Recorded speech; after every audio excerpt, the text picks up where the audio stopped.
जय हिंद दोस्तों, আমি রাহুল। আপনারা দেখছেন রাহুল সিনেক সেবার ইউটিউব চ্যানেল। আপনাদের চ্যানেল এবং আমার চ্যানেলে আপনাদের স্বাগতম। তো সাপ এমন একটা প্রজাতির প্রাণী দাদা, যার মধ্যে কোনোরূপ কোনো ব্রেন নেই। কি বললাম? সাপ এমনই একটা প্রজাতির প্রাণী যার মধ্যে কোনোরূপ কোনো ব্রেন নেই। এবং এই যে সাপটাকে দেখাতে বলবো, এটা বাংলাতে আমরা কেউটে সাপ বলি, এবং আমাদের গ্রামগঞ্জের লোক কেউ কেউ এটাকে গেঁড়ি ভাঙা বলে, গেঁড়া ভেঙে খায় বলে, এবং আরও এটার নাম রয়েছে। এটাকে ইংলিশে মনোক্লেট কোবরা বলা হয়। সায়েন্টিফিক নাম হচ্ছে নাজা কৌতিয়া। দাদা এক্ষুনি জিজ্ঞাসা করছিল একটু আগে যে দাদা এই সাপটার সায়েন্সের নাম কি আছে। সায়েন্টিফিক নাম হচ্ছে নাজা কৌতিয়া। আর গোখরো সাপকে বলা হয় নাজা নাজা, এটা নাজা কৌতিয়া। তো দুটোই নাইরোটক্সিন ভ্যালিমেন্ট। এই সাপে কামড়ালে আপনারা কি করবেন, আপনারা কি জানেন? জানেন না? ঠিক আছে, খাওয়া যাবে না, কোনো ভয় নেই, কোনো ভয় নেই ভাই, কোনো ভয় নেই। এই সাপে কামড়ালে আপনারা কি করবেন, আপনারা কি জানেন? জানেন না? এই যে ভাই বললো এই সাপটা নাকি মাছের জালে ওখানে পুকুরে ফাঁদ পেতে ছিল, ওখানে আটকে ছিল 2-3 দিন ব্যাপী। তো চলো, আমাকে না মেরে ডেকেছে, দাদা আসো এখান থেকে নিয়ে যাও, এখানে ফ্যামিলি রয়েছে। তো আমি এসছি। এটা হচ্ছে কালুয়া সাপ আমাদের ভাষায় বলি। এটা কামড়ালে মানুষকে কয় শুধু ঘুমা। কি কয়? শুধু ঘুমা। তার জন্যে কোনো মন্ত্র নয়, কোনো ঝাড়ফুঁক নয়, একটাই ওষুধ আছে জীবন বাঁচাবার জন্যে, সেটা হচ্ছে অ্যান্টিভেনম। কোথায় পাবে? সরকারি হাসপাতালে পাবে। হসপিটাল, যেটা বড় বড় হসপিটাল, লোকাল স্বাস্থ্যকেন্দ্রে কিন্তু পাবে না। তাহলে সাপ কামড়ালে কোথায় যাবে? যত দ্রুত সম্ভব হাসপাতালে পৌঁছাবে। আর আমি বলছি, যত দ্রুত সম্ভব যদি হাসপাতালে পৌঁছান, আপনি অবশ্যই বেঁচে থাকবেন এবং আমার মতো সুস্থ সবল থাকবেন। আর কে কি বললো গুজবে কান দেবেন না। কে বলবে ফুঁকে দিবে, কে বলবে অমুক করবে, অযা ঝেড়ে দিবে। এর বিষটা একটা লিকুইড। কি বললাম? এর বিষটা একটা লিকুইড জাতের জিনিস। এ আপনাকে কামড় মারলো, ভিতরে ছেড়ে দিল, কোনো মন্ত্র আছে ওই বিষটা ওখান থেকে নিয়ে আসবে বের করে? ওরকম কোনো মন্ত্র হয়? তো ওগুলা সব গুজব কথা। কখন কাকা বাঁচায় জানেন? গুণের লোক।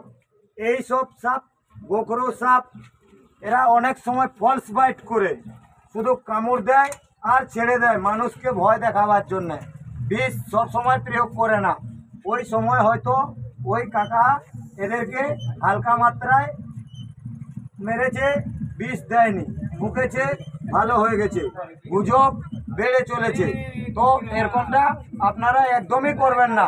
সাপে কামড়ালে যত দ্রুত সম্ভব হাসপাতালে আসবেন। সাপটা যদি চিহ্নিত করতে পারেন ভালো কথা, নাহলে সাপটা কামড়েছে সাপটাকেও ধরার চেষ্টা করবে না একদম। কি বললাম বুঝতে পারলে? সাপটা কামড়েছে, সাপটাকে যদি চিহ্নিত করতে পারো ভালো কথা, না হলে কিন্তু সাপটাকে ধরে আমি হসপিটালে নিয়ে যাব এ কথা একদমই ভাববে না। সাপটা একবার কামড়েছে, মনে করো আপনাকে ফলস বাইট করেছিল, ভয়ে আপনি সাপটাকে ধরতে গেছেন, ওই সময় আর একবার বাইট করে ভেনমটা ছেড়ে দিল, তাতে আপনার জীবনের আরও ঝুঁকি বেড়ে যাবে। তো এরকমটাও আপনারা করবেন না। আমি আপনাদের গ্রামের ছেলে, সব কটাকে সতর্ক করলাম। সাপটা চিহ্নিত এই কারণে করতে বলা হয়, ডাক্তারবাবুদের ট্রিটমেন্ট করতে সুবিধে হয়। ডাক্তারবাবুরা এই কারণে বারংবার বলেন যে কি সাপ কামড়েছিল দেখেছো, যদি দেখতে পারো, চিনতে পারো ভালো কথা, না পারলে যে ওকে ধরে আমি বন্দি করবো সিনেক সেভারের মতো, দিয়ে আমি হসপিটালে নিয়ে যাব, তাহলে ওইটার জন্য কিন্তু দুবারা আবার অন্য রকমের বিপদ হতে পারে দাদা। তো এমনটা আপনারা করবেনই না। সাপের নিয়ে কোনো মন্ত্র হয় না। সাপের নিয়ে কোনো মন্ত্র হয় না। সাপ কেবল একটা জিনিস বোঝে, যে ইঞ্জেলটা হচ্ছে, যেটা নড়ছে ওর সামনে দেখছো, যেটা হিলছে ওটাকে ফলো করছে। বাট হেলা বন্ধ, ওর হেলা বন্ধ। দেখো দেখো এরকম আছে, দেখো স্থির করলাম, ও স্থির হয়ে গেল। কি বললাম বুঝতে পারলে? যেটা হেলবে বাবা ওটাকে ফলো করছে। মনার পিছন দিক করে সাপ দেখতে পায় না, সাপ চোখে স্বচ্ছ দেখতে পায় না। আগেকার দিনে ক্যামেরার যে নেগেটিভ রিল হতো জানো, তখন সাদা রঙের আবছা হতো। তো এও এরকম সাদা রঙের ওই আবছাটাই দেখতে পায়, আর অন্য কোনোই দেখতে পায় না ভাই। যাই হোক, সাপ মারবেন না।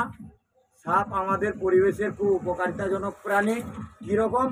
সাপের মুখে যে ভেনমটা থাকে ওইটা আমরা হয়তো এদেরকে বাঁচাচ্ছি, তৈরি করতে পারছি না, কিন্তু আমাদের থেকে যে বড় বড় বিজ্ঞানী লোক রয়েছে ওনারাই কিন্তু এই সাপের বিষ থেকে আমাদেরকে বাঁচাবার জন্য অ্যান্টিভেনমটা তৈরি করছেন। আমি ওনাদেরকে আমার তরফ থেকে বলবো অসংখ্য ধন্যবাদ, এবং আপনারাও আমার সঙ্গে জুড়ে থাকুন।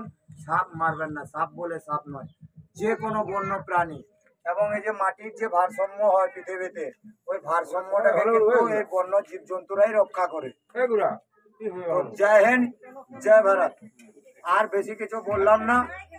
আজকে আমার এই ভিডিওটা যদি আপনাদেরকে ভালো লাগে, রাহুল স্নেক সেভার ইউটিউব চ্যানেল রয়েছে, আমার চ্যানেলটাকে আপনারা অবশ্যই সাবস্ক্রাইব করবেন এবং নিজেদের ভেতরে শেয়ার করতে ভুলবেন না। দেখেছেন খুবই দ্রুত গতিতে বাইট করছে, ঠিক আছে। এটা ফেসে ছিল বলে একটু স্লো হয়েছে, নাহলে এত বড় সাপ এতক্ষণে কেউটে সাপ আরও 3-4 বার করে বাইট করে দিত, ঠিক আছে। তো যাই হোক।